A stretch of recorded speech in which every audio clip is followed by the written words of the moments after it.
Please welcome Jessica Gallagher, University of Adelaide. Hi, I'm Dr. Jessica Gallagher, Deputy Vice-Chancellor External Engagement at the University of Adelaide. Our university has been committed to innovation for nearly 150 years and helped shape countless successful enterprises. These ventures have positively impacted our world in a number of ways, and Bygen is a great example. Their genius technology enables a step change in the accessibility and environmental footprint of a wonder material, activated carbon. Activated carbon can purify air and water, clean environmental spills, and remediate polluted soil. But until now, making it required burning masses of fossil fuels at extreme temperatures, great cost, and using huge volumes of water. Bygen's tech changes that. It produces activated carbon at vastly lower temperatures, using clean, no-cost fuels like organic waste, and just a fraction of the water. The whole process is now affordable, scalable, and carbon negative. And that's why Bygen deserves to be the 2022 Falling Walls Startup of the Year. Their CEO, Dr. Lewis Dunnigan, will tell you more. Breaking the wall to sustainable and low-cost absorbents, Lewis Dunnigan, Bygen. Hi everyone. So I want you all to imagine a really vital material. A material that's used to purify our drinking water, that's used to recover the precious metals in our phones and laptops, that's used to remediate the soil that we grow our food in, that's used in the manufacturing of the food and drink brands that we all know. It's even used in energy storage applications like supercapacitors, and it's actually used to purify the air that we all breathe. Now this material exists, and its name is activated carbon. So activated carbon is a really special material because it's extremely porous, and these pores give it really high internal surface area. So 1 gram contains over 1,000 square meters of surface area. And the analogy we use is that if you had a teaspoon of activated carbon, you'd have the same internal surface area as a football field. Now this makes it a really, really useful filter material. And it has about a $10 billion global market, or around about 4 to 5 million tons every year. There's an issue though. Currently, the vast majority of the world's activated carbon is still made from coal. And the way that it's made is extremely energy intensive. You need temperatures around 1,000 degrees, you need a lot of water, and you sometimes need harsh acids and bases as well. So at Bygen, we've developed our patented low-temperature activation technology that slashes the production cost of activated carbon. Firstly, we can produce it at temperatures as low as 250 degrees compared to the conventional 1,000 degrees. We don't need any water or harsh chemicals, and we can actually tailor the end product to improve performance. So we can tailor things like the pore size distribution and the surface chemistry inside the activated carbon. And we've actually been able to double the performance compared to coal-based activated carbons.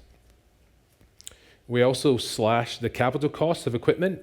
We don't need anywhere near as much infrastructure because we operate at lower temperatures, and we can use cheaper materials at the same time. And sustainability is really at the core of what we do. So we can actually use renewable byproducts from the agricultural and forestry industries, things like nutshells. And when we do this, our process to make activated carbon actually sequesters about 2 tons of CO2 for every ton of product we make, whereas our competitors emit about 18 tons of CO2 for every ton. So up until this point, we've raised about $1.5 million in funding. We have 3 operational production units that are generating revenue. We've run large-scale trials with very large users, and we've signed offtake agreements for large volumes of product moving forward.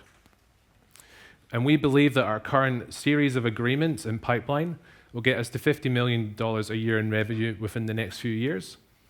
And we're actually building the first of our next version of activated carbon plants with a waste producer, which is a series of 3 plants, and we have 4 other separate agreements as well. And we're actually currently doing our Series A raise to help us deliver on this large sales pipeline. So this is our team. So obviously I'm Lewis Dunnigan. I have a PhD in chemical engineering and previously voted in the top 50 small business leaders in Australia. And we have Cameron Griffiths, who's our CCO.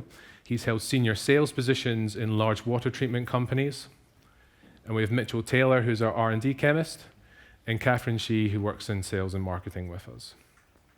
But ultimately, we think that we are going to help improve access to a vital material, create sustainability in what's an unsustainable industry at the moment, help sequester or avoid over 100 million tons of CO2 every single year, and help improve access to clean soil, water, and air in the process. And this is summed up by our company's mission, which is to enable the production of low-cost activated carbon for the betterment of people on the planet. Thank you.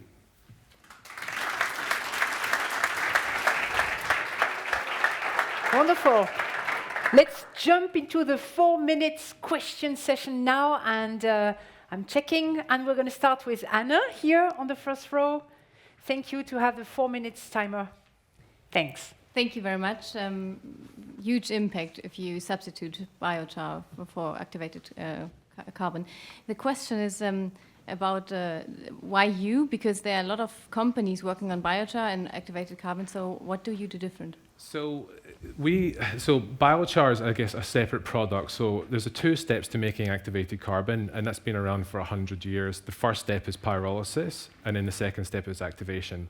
So the companies that are making biochar are just doing that first step. What we're doing differently is that we're the only one to change from the conventional 100-year-old technologies that convert biochar or charcoal into activated carbon.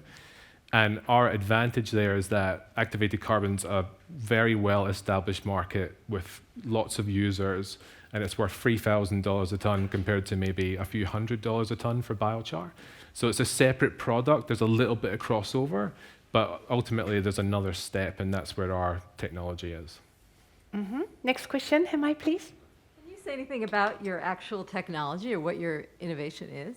Yeah, so look, activation, or making activated carbons, is a partial oxidation reaction. So the traditional way is to heat steam up to 1,000 degrees, react it with a charcoal-like substance, and that partially oxidizes it and makes the surface area. What we basically figured out was you could do the same thing, but with like low levels of oxygen. And we actually knew that we were producing waste gases from our process that had low levels of oxygen that were just being wasted by everyone else. So we actually figured out how we could tailor that and use that to make the process completely self-sustaining. Mm-hmm. Next question, we still have 2 minutes. Geneviève, please. Thank you. Merci. What about energy consumption? How much energy do you need to bring the free product, the nutshells, whatever the wood, to your plant and then treat it? So all of the commercial plants that we have in the pipeline and are building, they're situated next to large-scale waste processors. So mostly it's things like almond processors where they're removing the shell from the nut. We actually situate the facility right next to where the biomass is available, because trucking around biomass is very expensive and cuts into margins. Whereas we're taking things that are just large piles of waste material outside the facility and screw feeding them into ours. So we are only transporting our product rather than transporting the raw material. So we need about 10,000 tons a year for that to make it viable. Mm-hmm. Time for last question. Martin, please. Yes. Yes, I may be too stupid, but I still haven't understood what you're actually doing. So can you explain once more again? So the business model essentially is that we license our low temperature activation technology to waste producers who have some kind of waste stream that they get no revenue from. We then build a facility right next to that source, turn it into activated carbon, which has a large market, and we sell the activated carbon for them, and we essentially get paid royalties on selling the activated carbon, but the actual capital cost of the facilities are funded by the waste processor themselves. Okay, so again, just the microphone again, please. So you're using, what I understood or may not have understood, you're using low oxygen steam coming from other processes? Essentially, there's a waste gas from these types of thermal technologies that contain low levels of oxygen, CO2, steam, And what we figured out was you could actually get that waste gas to the right temperature and use that to activate and make activated carbon. Thank you very much. I'm sorry we're at the end of the time. I'm very sharp with the time, as you can see, but we had to finish also on time. Thank you very much. And it was our last pitch from this sustainability